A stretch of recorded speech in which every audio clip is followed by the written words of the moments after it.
Interesting debate in Albany. It's about taxpayer responsibility. How much say should an individual taxpayer have over where their tax dollars go, how they're used, who uses them specifically? Now, we're talking about education tax credits. It would let homeowners determine which schools receive the bulk of their tax liability. Now, in this case, taxpayer could direct their money to a private school or parochial school or a charter school instead of to public schools, a move that may appeal to parents with kids outside of the public school system.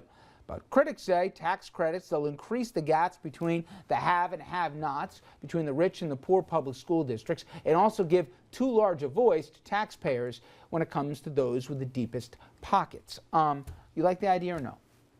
Parts of it, but generally speaking, no. Okay. I think competition is great. I think charter schools are fabulous. They present an opportunity for every child to be able to go to a more competitive school.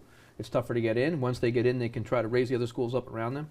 When you start moving the money around specifically, it gets to be tougher. And I went to Catholic high school. I think, you know, having tax credits to take to go to school is different than just saying any taxpayer can direct their money where they want to go. What do you think the consequences would be if taxpayers got to say when they write their checks, especially the property tax checks, they say, oh, you know what, I'm going to send it to St. Mary's or whatever, I'm going to send it to blank country day school or whatever instead of to the town where they live in, whether or not their kids go to school there?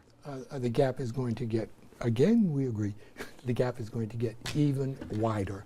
I have no problem with anyone going to a private school or going to a parochial school, but that is your right as a person if you can afford it. But no, there are certain things that are in the public good. Police, fire, schools.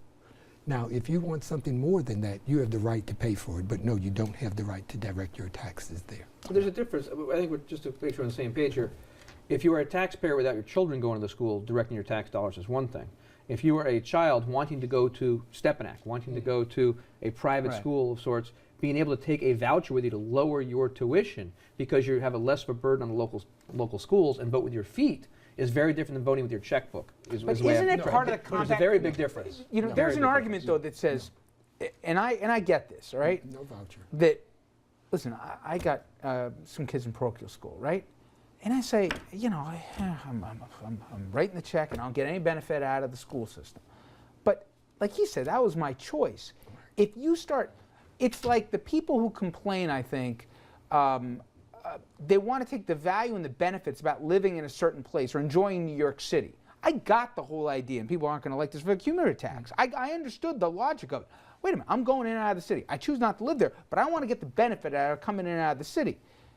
Why should I enjoy police protection? Why should I enjoy all the benefits that come along with it? You're paying sales tax, you're paying payroll tax, you're paying other taxes in that building for real estate, for renting the property. There are other taxes that are still paid there locally. Commuter tax wasn't the solution. More businesses will be there, more people will want to work in the city without the commuter tax, therefore all ships rise.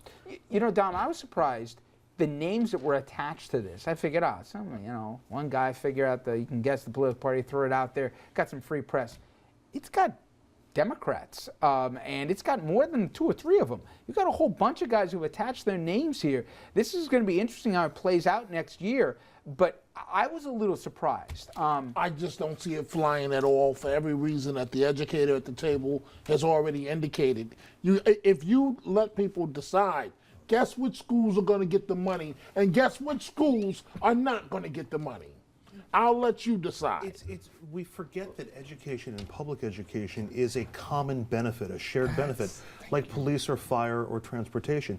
You get lower crime rates in areas that have better education systems. You have kids with better futures. It lifts all boats just having a better education system, and you can attract better businesses and raise the economic level of the entire community. So you can still choose to send your kids outside of the public school system, but it's part of the social compact, if you will. Wasn't there a chancellor in Washington, D.C. who got chased out because she was in favor of the charter schools, which are public schools, which lets children decide where they want to go. In New York City right now, Bill de Blasio is saying he's going to raise the rents on charter schools that are operating in public schools as they stand right now.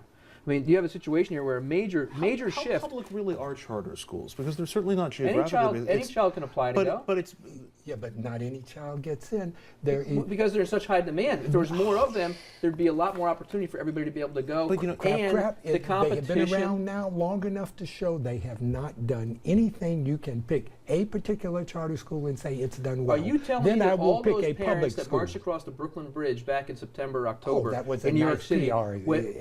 but all those mothers and children that marched across the bridge were doing that just because they had nothing better to do that day? They did it because they believe in it, and they know that's the best opportunity their children have. if the to charter the school- minorities, but if the charter black school makes students, other the schools Hispanic worse. students have a better opportunity when they go to Not the charter true. schools because Not we true. don't have vouchers to Not let them true. go to the other schools. Not true. They are being put up as the shock troops in front of this. There's a whole political movement behind why we started, the charters and the vouchers. Sure. And that was from your party, and it had nothing to do. They used Milwaukee as the poor place. That was the ground central for charter schools in America. And now where are we in 2000, now almost 14, with Milwaukee? Nowhere. It was always done as a subterfuge for the Southern Democrats to resegregate by having vouchers. We would then have So in New York whites City, we're against talking whites. about charter schools for I am telling you, they segregation? use that. They're Sure, in New York City schools are some because of the most parents- segregated the of all. parents are They're more demanding it. segregated I now had than phone in the calls 50s. from parents during the More campaign segregated that were now than so in the proud 50s. that their children were going to charter schools, and they were scared about this mayor taking them away, the incoming mayor.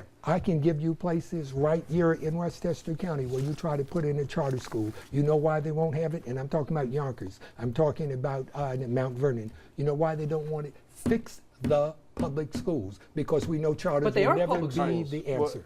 when we come back, Never be though, the answer. we touch on one of the issues that has everything to do with this conversation and a broader conversation. This whole issue of inequality. Got a mayor elected in New York City largely on this campaign stump, but we want to try and put a human face on it when we come back. Big issues, big debates going to happen in Washington next, but is it just sound bites, or more specifically, how does it translate every day in this country? We're going to talk about that after this.